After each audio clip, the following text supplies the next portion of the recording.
Bienvenue sur Africa 24 pour cette nouvelle édition du 12-15 au sommaire. Les chefs d'État et de gouvernement de l'Union africaine ont débuté les travaux de l'Assemblée générale à Malabo, en Guinée équatoriale. À l'ordre du jour, l'agenda 2063 du continent qui doit lui permettre un développement rapide et efficace. Plus de coopération sud-sud, les autorités gabonaises et tunisiennes ont en effet paraphé ce mercredi des accords de coopération visant à renforcer leurs échanges dans divers secteurs d'activité. La Coupe du Monde se poursuit. Après la qualification pour les huitièmes de finale du Nigeria, deux équipes africaines peuvent encore rejoindre les Super Eagles. Il s'agit du Ghana et de l'Algérie. Focus dans ce journal sur Fenech qui affronte la Russie ce jeudi. Seul un nul leur permettrait d'accéder au second tour de cette compétition. Début ce 28 juin de la session plénière de l'Union africaine, les chefs d'État et de gouvernement du continent ont débuté les travaux de l'Assemblée générale ce jeudi à Malabo. Au centre des discussions, donner un contenu clair et précis à l'agenda 2063 pour accélérer l'émergence du continent. Écoutons à ce propos le président hôte de ce sommet, le président équato-guinéen Teodoro Obiang Basogo. C'est un grand honneur pour la République de Guinée équatoriale.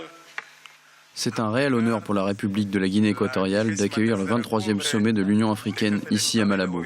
C'est un moment très crucial pour nous, les pays africains et les nations du monde entier, pendant lequel nous devons nous concerter pour trouver des solutions à nos problèmes sociopolitiques, à la crise économique, la sécurité de nos États, les enjeux des changements climatiques sur le continent africain, la lutte contre la faim et la pauvreté qui affectent nos populations aujourd'hui. En Libye, début de scrutin législatif capital. Ce mercredi, toutes les composantes du pays ont appelé un déroulement paisible de ces élections. Elle permettra en effet au pays d'en finir avec la période de crise et de transition politique qui prévaut depuis la chute du guide Mouammar Kadhafi. Pourtant, les électeurs n'ont pas été si nombreux à se précipiter aux urnes. Le point avec Karine Loubanzadio. Ce mercredi 25 juin a été marqué par les élections législatives qui se sont tenues en Libye. Un scrutin crucial pour l'avenir de la transition démocratique avec l'élection du nouveau Parlement dans un pays en proie aux violences depuis la chute du régime de Mouammar Kadhafi en 2011. Les électeurs attendaient à l'extérieur des bureaux de vote avant l'ouverture à 8 heures sous haute sécurité dans la capitale Tripoli. Je pense que cette élection est un nouveau départ pour la Libye. Nous avons espéré la mise en place d'un congrès national depuis un long moment. J'espère que sa création sera le début d'une nouvelle Libye.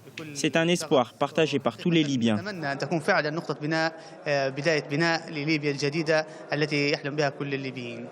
Des élections pourtant peu suivies par la population. Seulement 1,5 million de Libyens s'étaient inscrits pour le scrutin, contre plus de 2,7 millions en 2012, sur 3,4 millions d'électeurs éligibles. Des chiffres qui, selon les analystes, sont la conséquence d'un contexte bien particulier. C'est un contexte où les superpuissances, les pays voisins comme l'Algérie, comme l'Égypte, d'ailleurs il y a une rencontre entre M. Al-Sisi, président égyptien, et M. Bouteflika hier, et ça montre que ce pays-là, il est observé, mais qu'il suscite beaucoup d'inquiétudes. Donc, le général Haftar, lui, il occuperait, d'après certaines informations, la moitié de la Libye, mais il a aussi à faire face aux islamistes radicaux qui ne croient pas du tout au processus électoraux. Et c'est ça qui fait que les citoyens sont un peu désorientés, désabusés. Les Libyens étaient appelés à élire les 200 membres de la future Chambre qui doit remplacer le Congrès général national, la plus haute autorité politique et législative dont la légitimité est contestée. Prochaine échéance, l'élection présidentielle qui devra entériner alors la phase de transition du pays. Dans le reste de l'actualité, au Kenya, le gouverneur du département de Lamu, Issa Timani, a été arrêté ce mercredi. Il est soupçonné d'être lié aux attaques qui ont fait une soixantaine de victimes le 16 juin dernier dans la localité de Mpeketoni. La police a également arrêté 13 autres personnes, des présumés membres du Conseil républicain de Mombasa, un groupe séparatiste kényan. Le Gabon et la Tunisie ont paraphé ce mercredi à Libreville des accords visant à dynamiser la coopération bilatérale entre les deux pays. Une coopération sud-sud propice au Gabon qui entend profiter de l'expertise tunisienne dans plusieurs domaines, notamment ceux de la santé, de l'éducation ou encore de l'agriculture. Reportage de notre envoyé spécial Douglas Toutoum. Renforcer la coopération sud-sud entre le Gabon et la Tunisie, c'était l'objectif visé par la signature ce mercredi à Libreville de 2 accords cadres. Ces accords concernent le secteur de l'agriculture et le secteur privé. Le forum économique Gabon-Tunisie, organisé à l'endroit des opérateurs économiques des deux parties, a servi de cadre à cette cérémonie en présence des 2 chefs d'État, Ali Bongo Ondimba et Monsef Marzouki. C'est un accord cadre, c'est un accord de portée générale qui liste tous les domaines de l'agriculture dans lesquels nous pouvons avoir une coopération spécifique dans l'avenir. Pour l'instant, dans le domaine de l'agriculture, elles sont à construire et nous espérons pouvoir travailler avec la Tunisie dans les différents domaines de l'agriculture. Le cadre des affaires a été mis en place entre le Gabon et la Tunisie au niveau politique. Aujourd'hui, il ne reste qu'à le traduire dans les actes. Une ambition commune aux différents opérateurs économiques engagés dans cette opération. Nous sommes venus ici au Gabon avec une forte délégation qui couvre quasiment tous les secteurs d'activité. Et nous sommes venus parce que ici, nous avons une vision. Il y a un pays qui a une vision d'avenir qui est assez importante. Dans le cadre de cette mission économique présidée par le chef de l'État tunisien, nous comptons, nouer des relations avec nos amis et frères gabonais pour des projets d'investissement dans le domaine de la construction métallique et la haute chaudronnerie, essentiellement le domaine pétrolier. Précisons que le commerce intra-africain aujourd'hui est très faible. C'est dans ce sens que le Gabon et la Tunisie veulent mutualiser leurs énergies pour développer un courant d'affaires important. Les opérateurs économiques gabonais et tunisiens se retrouvent ce jeudi dans le cadre des rencontres B2B.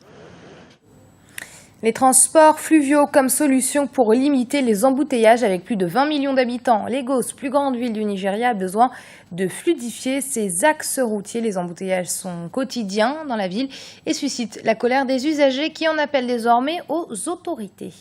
Reportage de notre envoyé spécial à Folaké, Oyen Loye. Les embouteillages, le mauvais état des routes à Lagos suscitent la grogne des usagers de la route. Si la situation n'est pas nouvelle, autorités et usagers envisagent des voies de sortie. Si la ville de Lagos compte plus de 20 millions d'habitants, le mauvais état de certaines routes sont légion sur les axes routiers de la capitale économique nigérienne. Ces embouteillages sont aussi provoqués par le nombre élevé des véhicules. Entre autres solutions proposées, le développement du transport fluvial. L'une des solutions principales serait d'encourager le transport fluvial. Comme nous le savons, Lagos est un petit État entouré de plans d'eau. Nous pouvons compléter la pression sur les infrastructures routières avec le lac.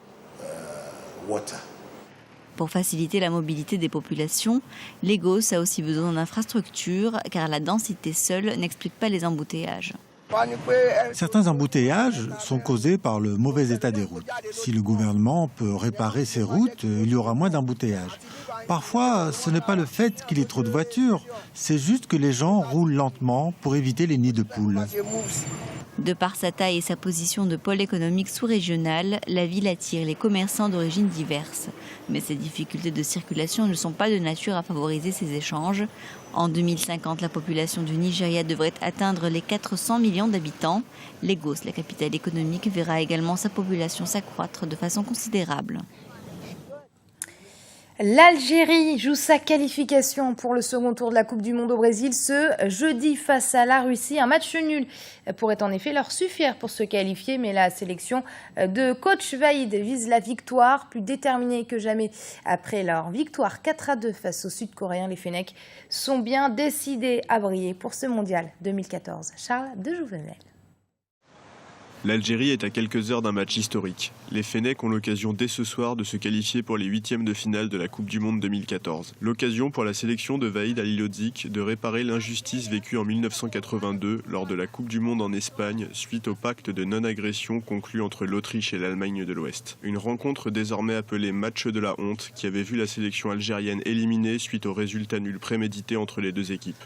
On a parlé beaucoup Algérie, la fameuse génération 82, qui ont obtenu même 2 super victoires. Malheureusement, la tricherie, il a empêché d'aller loin. Est-ce qu'il y a ce moment que cette jeune équipe algérienne fait cet exploit exceptionnel? Mais on verra demain soir. Les Fennecs n'ont pas nécessairement besoin de s'imposer ce soir face à la Russie. Actuellement deuxième du groupe H avec 3 points, soit 2 d'avance sur la Russie et la Corée du Sud, un match nul pourrait suffire à les qualifier.